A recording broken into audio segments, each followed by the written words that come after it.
Kweku Ananse dragged himself along as the weight of his nose pulled him towards the earth like an old man with a walking stick.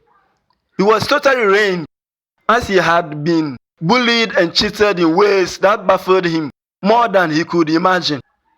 "It's all my fault," he thought as he straightened up and wiped the tears off his face.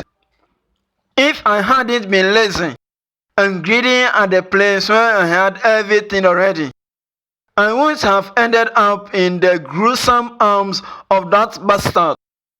Now look at me, hungry, burdened, and punished with this elongated nose." He had nowhere to go but his village, where he hoped to receive some treatment. But he was lost too. He had long forgotten the path he had come, nor does he remember any landmark to trace his way home. All along as he journeyed, he kept blaming himself and thinking of what to say if questioned of his long nose. He ascended and descended 4 hills and valleys, crossed 7 rivers, and jumbled his way through mud. He got lost again in the dark section of the forest of black weeds and woods.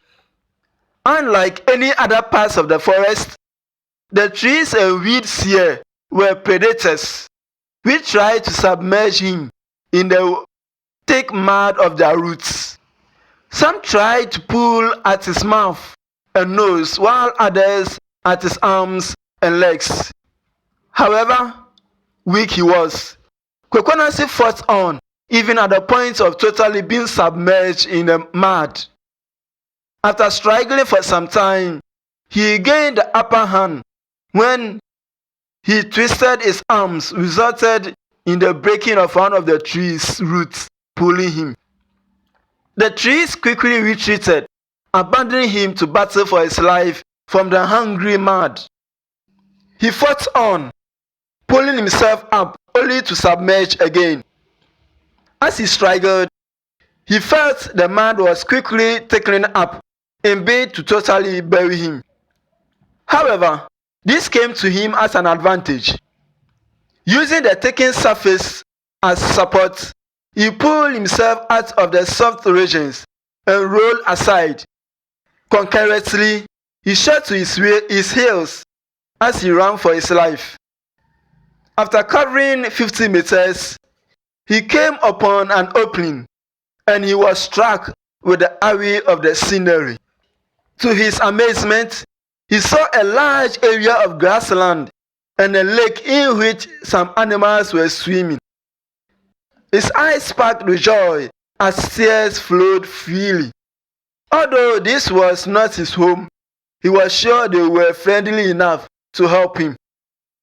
But something was off. He could not join them covered in mud, as that was contrary to the way he wanted to portray himself. He looked about him and dashed into the nearby bushes.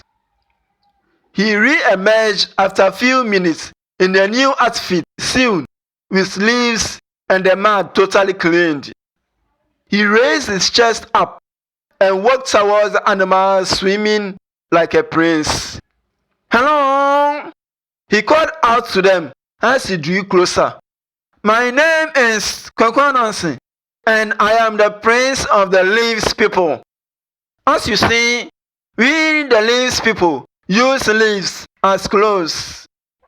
He introduced himself with the biggest smile he could ever offer lingering on his face. The animals, goats, rabbits, dog, monkey, and elephant stared at him and wondered who he could be. Why would the prince of the leaves people stroll off on his own without his bodyguards guarding him? The rabbit questioned as he doubted him. Well, actually, I'm forbidden to join in play with others, although it had been my greatest pleasure to join you to swim. So I lied to my followers and sent them off.